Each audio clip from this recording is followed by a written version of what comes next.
Assalamualaikum warahmatullahi wabarakatuh. Selamat sore kepada semua yang hadir di tempat ini. Saya mengucapkan terima kasih untuk waktu yang telah diberikan oleh rekan-rekan wartawan, rekan-rekan media, pihak kepolisian, tim pengacara, dan semua yang hadir di tempat ini, termasuk yang akan mendengarkan saya baik secara langsung maupun tidak. Sore hari ini mohon izinkan saya dengan segala kerendahan hati untuk mengucapkan permintaan maaf yang sebesar-besarnya kepada seluruh pihak yang terkait, khususnya kepada keluarga besar saya, sahabat, teman-teman, orang-orang yang mengasihi saya, rekan kerja, dan seluruh pihak yang sudah menaruh kepercayaannya kepada saya. Saya, Nia Ramadhani Bakri, mengakui bahwa yang saya lakukan tidak menjadi sebuah contoh yang terpuji. Sebagai manusia, saya sadar seharusnya saya memberikan contoh yang baik bagi anak-anak saya dan orang-orang di sekitar saya.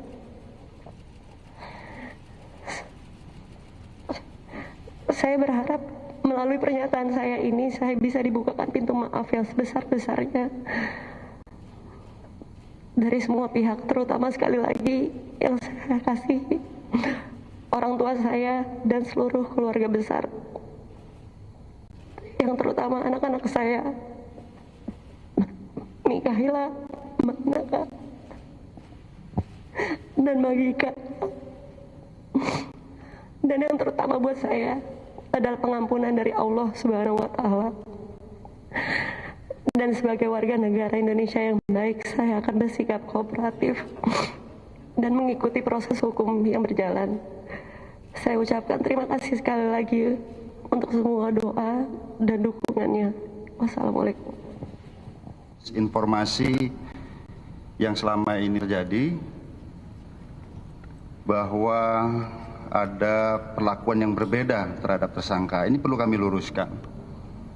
Bahwa saat rilis yang pertama, saat itu tersangka sedang dibawa ke Lakesda untuk diadakan pemeriksaan rambut dan darah, mengingat ini adalah kasus yang menjadi sorotan publik.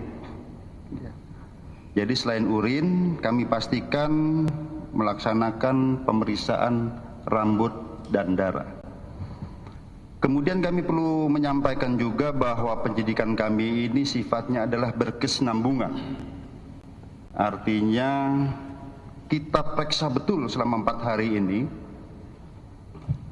terkait dengan konstruksi pasal yang sebenarnya kita terapkan, di mana dari awal kami terapkan pasal 127 Undang-Undang Nomor 35 Tahun 2009 tentang narkotika, di mana kami punya persepsi bahwa sesuai dengan pernyataan kami saat itu penyelidikan belum selesai.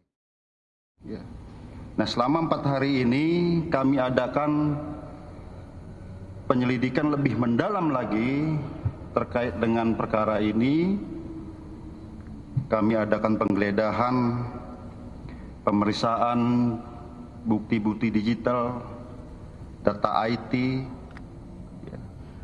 kemudian pemeriksaan terhadap 3 orang tersangka, sehingga apakah ada kemungkinan berkembang daripada konstruksi pasal yang ada. Apakah ada mens reanya, niat jahatnya untuk memiliki, menyimpan, menguasai, bahkan mengedarkan, artinya menawarkan pada orang lain. Nah, oleh karenanya selama 4 hari ini penyidikan ataupun penyelidikan sementara sudah kami anggap cukup, di mana konstruksi pasalnya adalah pasal 127 Undang-Undang Nomor 35 Tahun 2009 tentang pengguna narkoba.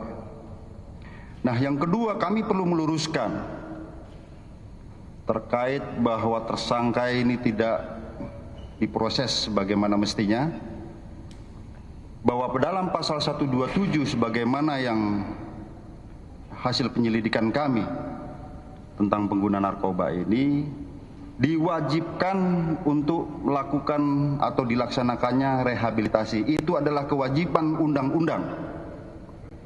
Dan kemudian dengan rehabilitasi ini bukan perkaranya tidak dilanjutkan. Tidak, perkara tetap kami lanjutkan. Kami bawa ke sidang, nanti akan divonis oleh hakim, di mana ancaman maksimalnya adalah 4 tahun. Ini yang perlu diluruskan bahwa, dan kemudian untuk rehabilitasi ini itu bukan dilaksanakan oleh penyidik. Ada permohonan dari keluarga, kita fasilitasi, dilaksanakan oleh tim asesmen terpadu oleh BNN, yang isinya ada Polri, Kejaksaan, dokter, psikiater, dan lain sebagainya, di luar penyidik, di luar Polres Jakarta Pusat.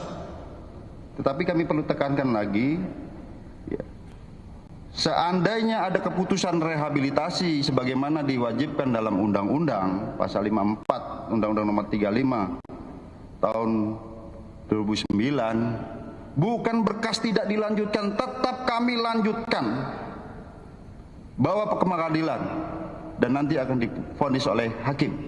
Ini yang perlu menjadi penekanan agar tidak menjadi kesimpang siuran informasi. Di informasi kami laksanakan penyidikan secara profesional, dan kemudian rekan-rekan sekalian, sebentar lagi akan kami hadirkan tersangka. Mengapa kami menunggu? Karena kami menunggu komplit ataupun lengkap penyidikan kami, sehingga kita akan tampilkan para tersangka ini. Selanjutnya rekan-rekan sekalian, sebelum ditampilkan, kami pernah menyampaikan bahwa strategi pengungkapan narkoba yang dilakukan oleh Polres Jakarta Pusat adalah preemptive strike.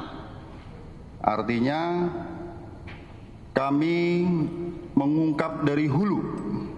Sebagaimana rekan-rekan ketahui, ada hal yang unik di masa pandemi ini. Polres Jakarta Pusat dalam kurun 22 hari, ya, pertama kita ungkap 400 kilo, dalam waktu 22 hari bisa menjadi 1,1 ton setelah bergabung dengan Polda Metro Jaya.